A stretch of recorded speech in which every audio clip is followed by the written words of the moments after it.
नमस्कार मित्रांनो, आज निमसोड या ठिकाणी ओपनचं भव्य दिव्य मैदान जे आहे ते पार पडलं आणि खूप चांगलं मैदान पार पडलं. आणि त्या मैदानामध्ये आज प्रथम क्रमांकाचा मानकरी जो आहे तो असं मला वाटते की संघर्ष होता बुलेट झालेला आहे. 2 नंबरला गाडी मथुरची उतरली, 3 नंबरला गाडी भवानी आणि सावकारची उतरली आणि बाकीचे निकाल जे आहेत ते थोडंसं येतील असं वाटते. मी जो निकाल बघितला तो खरा असेल तर कमेंट्स बॉक्समध्ये सांगा. परंतु आज निमसोडचं जे ओपनचं भव्य दिव्य मैदान पार पडलं आणि त्या मैदानामध्ये काय महारथी आज पश्चिम महाराष्ट्रातील दिसले आणि काय पळाल्या गाड्या मित्रांनो. आज खरा एक मानावं लागेल, आज मथुरलाच मानावं लागेल. आज मैदान जे आहे ते मथुर आणि बबनदादा या दोघांनीच आज आणि रावण या तिघांनीच आज मैदानामध्ये सगळं एक मैदान जाम केलं सगळं.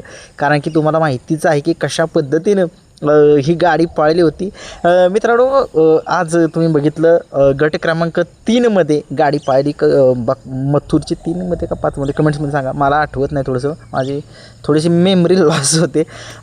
मथुरची आणि रावणची गाडी जी आहे ती आज गट क्रमांक 3 का 5मध्ये पळाली आणि गाडीवरती ड्रायव्हर होते अच्युत ड्रायव्हर रेठरेकर. काय गाडी पळाली मित्रांनो, डोळ्याचं पारणं फेडलं या गाडीनं आणि दाखवून दिलं त्या रावणनेसुद्धा त्यालासुद्धा या बैलगाडा क्षेत्रातल्या मथुरसोबत पळायचे म्हटल्यानंतरनं एक टॉपच्या स्पीडनंच पळावं लागेल, दाखवावं लागेल त्याला की तोसुद्धा मथुरसोबत पळते म्हटल्यानंतर त्याच्यासुद्धा अंगामध्ये काहीतरी धमक आहे आणि त्यानं ती गठ्ठालाच दाखवली. परंतु सेमी एक टॉपचा सेमी होता आणि त्या सेमीमध्ये सुद्धा चांगलेच नंदी पळाले, बाकी सगळे नंदी चांगलेच पळाले.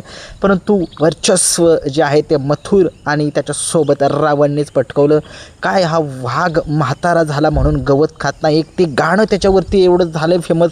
परंतु ते खरंच ते गाणंच म्हणावं लागेल. एवढं वय झालं या बैलगाडा क्षेत्रामधील आत्ता सध्या वयस्कर नंदी जर म्हणायला लागलं तर मथुरच आहे. तात्यांचा सुंदर आहे, सगळ्यांना माहिती आहे, तोसुद्धा कशा पद्धतीनं पळतो.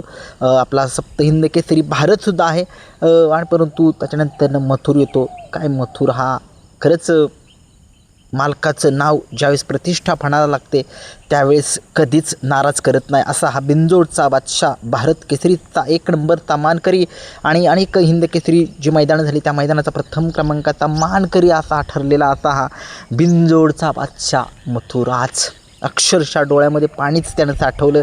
कारण की काय पळाला तो, काय जीव तोडून पळतोय मित्रांनो. माळशिरसच्या मैदानामध्ये फायनल, ज्या ठिकाणी मोठी मैदान असतील, ज्या ठिकाणी महारथी असतील तिथं तो फायनलला राहतोच. आणि आज वेगळीच छाप सोडली या मथुरने आणि आज दाखवून दिलं आहे काय पळतो तो. त्याच्या अंगातील रग अजूनही आहे तशीच आहे, त्याच्या अंगातील धमक अजूनही तशीच आहे.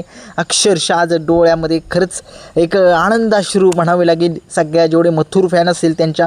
कारण की मित्रांनो एवढी सोपी गोष्ट नव्हती, त्या ठिकाणी महारथी होते पश्चिम महाराष्ट्रातील आणि तिथं 2 नंबरचा मान जो आहे तो मथुरने पटकवला आहे.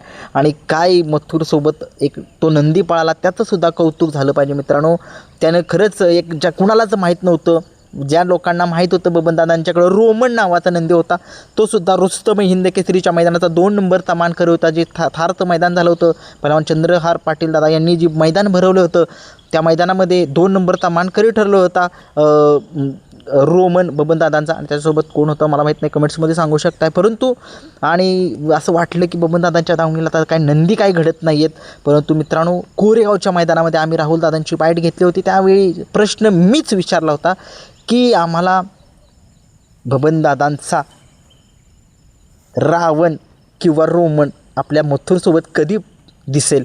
परंतु त्यांनी सांगितलं येणारं त्यांनी शब्द द्यावा, त्या मैदानामध्ये आम्ही देणार तर देणार. आणि त्यांनी शब्दाला पक्के राहुलदादा सगळ्यांना माहीत आहे. आणि आज खरंच त्या रावणने स्वतःला सिद्ध केले मित्रांनो. मथुर सगळ्यांना माहीत आहे, परंतु त्या रावणची थोडीशी चर्चा करूया. काय यानं जीवाचं रान केलं मित्रांनो. डाव्या खांदी त्याला पैरे मिळत नव्हते. आज समजलं सगळ्या महाराष्ट्राला नाही तर 14 देशाला की बबनदादा एक गोर गरीब गाडा मालक, त्यांनी त्यांचा रावण कसा घडवला. एक नंदी घडवण्यामध्येच खरी मजा असते मित्रांनो. विकत नंदी घेऊन मोठी लोक ते करतातच, परंतु आता गरिबांच्याकडे पैसे जर नसले तर कोण काय करणार आहे. शेवटी मग नंदी घडवावाच लागतो. तसेच ते बबनदादा लासुर्णेकर आज डोळ्याचं पान फेडलं. मथुर आणि रावण या जोडीनं 2 नंबरचा मान जो आहे तो पटकवला. खूप साऱ्या शुभेच्छा. बाकीचे सगळे नंदी पळाले त्यांनासुद्धा खूप साऱ्या शुभेच्छा. अशीच कामगिरी करत राहा आणि संघर्ष होता बुलेट याने 1 नंबर पटकवला असं मला वाटतंय. दादा सर्जा आणि आपणचा पाखरा ही गाडी पब्लिक नव्हती. जर गाडी कदाचित आतमध्ये असती कदाचित निकालसुद्धा वेगळा असता. निमगावचा सावकरण भवानीसुद्धा चांगलीच पळाली. शिरसवडीकरांची रायफल असेल, देवा दादा असेल आणि बाकीचे सुद्धा नंदी आहेत. मुंबईत एक आपले शेट आहेत त्यांच्या आपल्या ओळखीचे आहेत. त्यांच्या बैलाचं नाव मला माहीत नाही परंतु त्यांनी त्यांचासुद्धा नंदीनाथ सेमी काढला होता. खूप साऱ्या शुभेच्छा. जेवढे फायनलला नंदी पाळले त्यांना धन्यवाद.